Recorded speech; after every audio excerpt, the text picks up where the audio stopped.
you've written about and we've talked about just overuse, and in essence, like everything's pretty much grinded to a halt. Um, what do you think? I wrote down a question kind of thinking about this. Since like we've been challenged in the sense of like we can't train like we've normally have,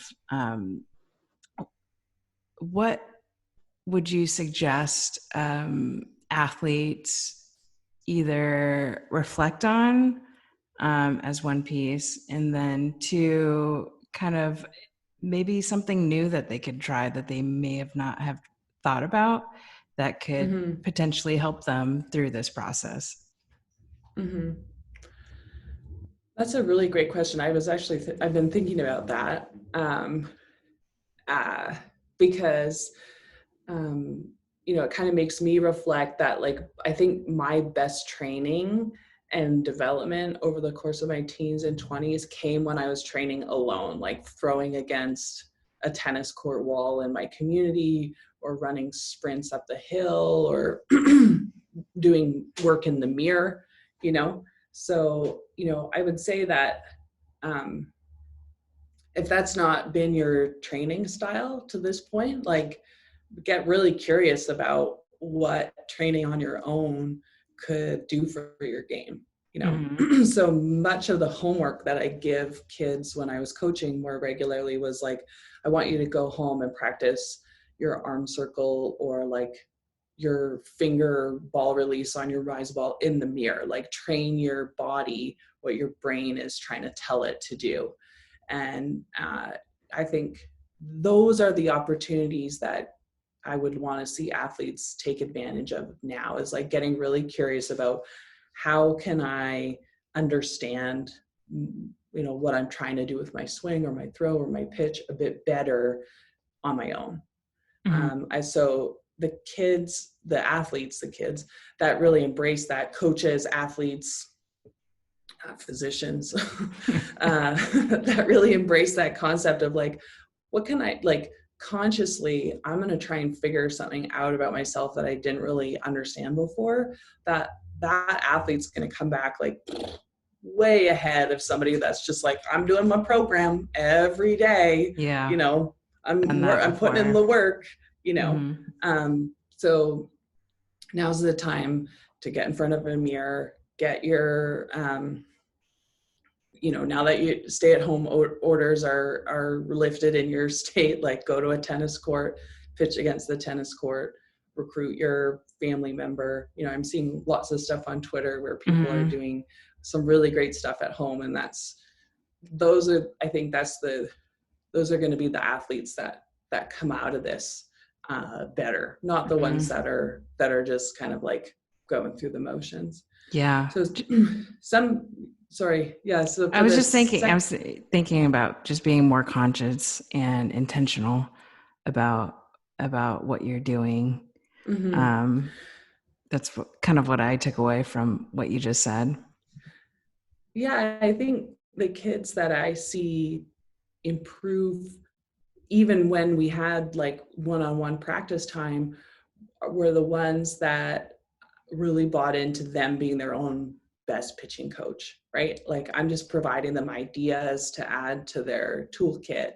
But they really don't need me to train, and now with video, you really don't need a Yeah. coach right there training you. So, yeah, getting really comfortable, I think, with asking yourself, what felt good, what didn't work, what do I like, what can I throw out, and I always felt like I always felt like I was moving in the right direction if it was easier to throw harder. Yeah. So it was like it felt easy and I'm throwing harder, like, okay, I'm figuring it out in the right way. And when I see kids really embrace that they don't need me to improve, that's when they really start improving. um, some of the things that I've been getting really curious about is like mindfulness and meditation. mostly because like I don't have time to get in my own way anymore, you know, especially with like being a mom.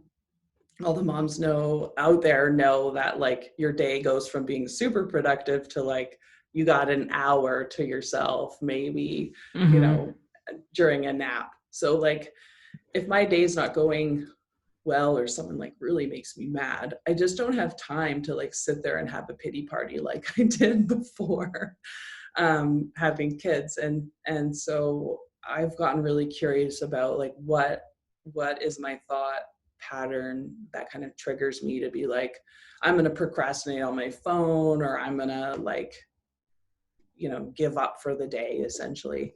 And meditation's been really helpful. Meditation is like a lot of different things. It's kind of a blanket term, but essentially it's like creating some space between your thoughts that are doing this in a circle, like your Yeah. worries or whatever you're perseverating on, like the person cut you off and they should have known. Being able to create some space from that jerk that like, you know, or Mm-hmm. worries about the future or whatever. And so in this like super stressful time where we don't know what's happening next week, next month, you know, a year from now, unfortunately,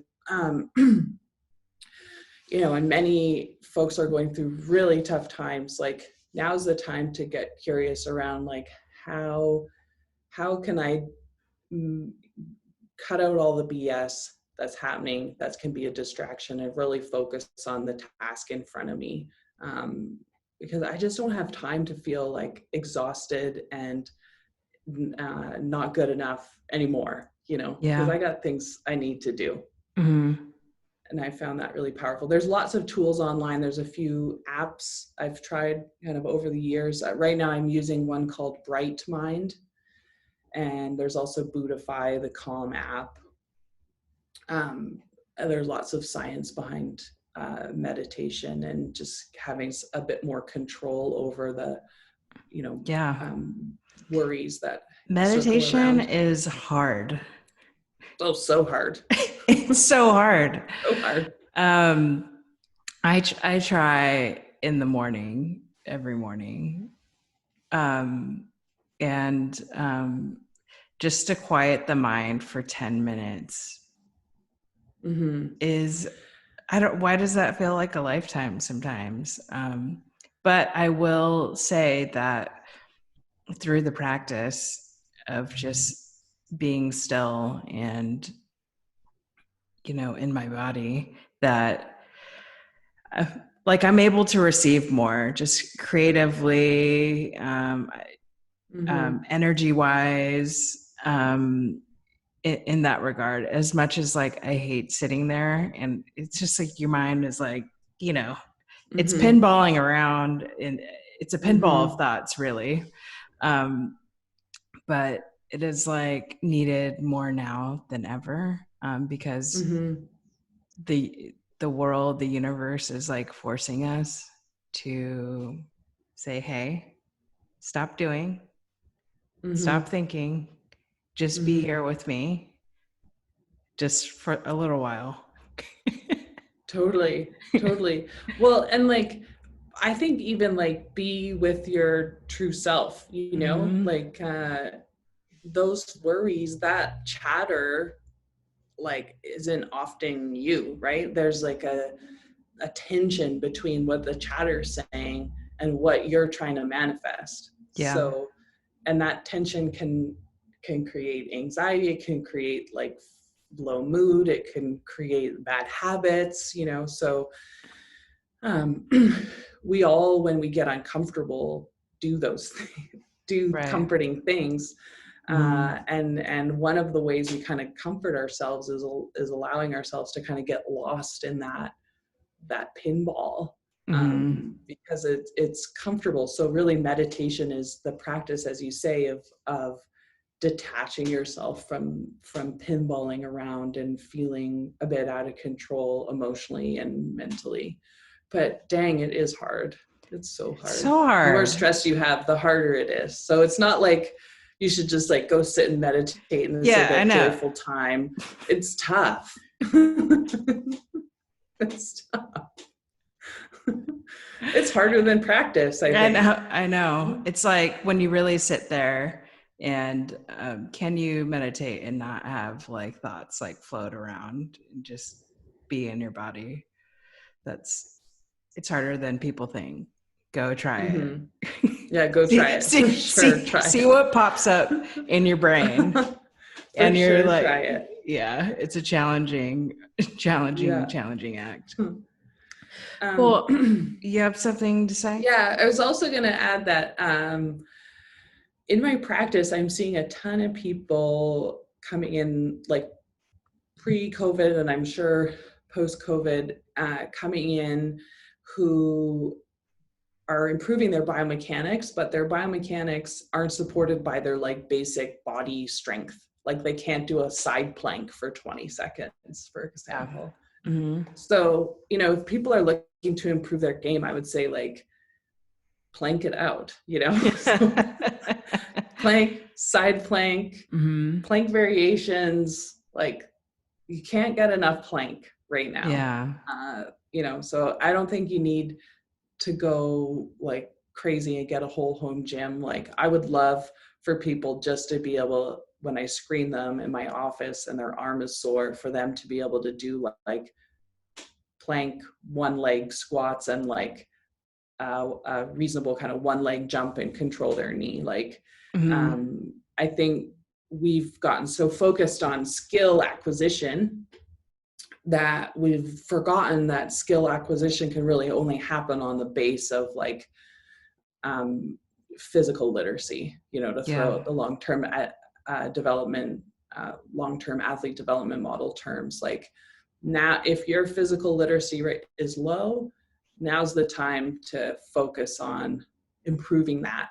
And I think I hear folks being so concerned, like, I'm not getting the practice time in, I'm not hitting enough, I'm not pitching enough. Like, honestly, you will not forget how to pitch. You will not forget how to hit, Right. But if your body isn't smart enough physically, like when things get going again, full tilt, like you're still going to be struggling to like keep your weight back when you're hitting, or like not fall forward when you're pitching. Like those issues are really founded in a physical literacy and kinetic chain problem.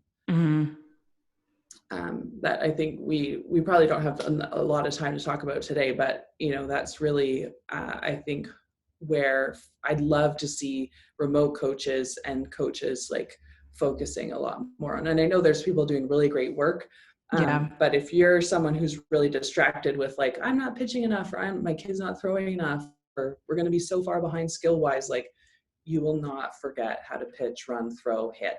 Right. Yeah. And there's some basic things that you can do in your house or at a park, properly socially distancing, that can help kind of improve that foundation to be able to acquire those skills.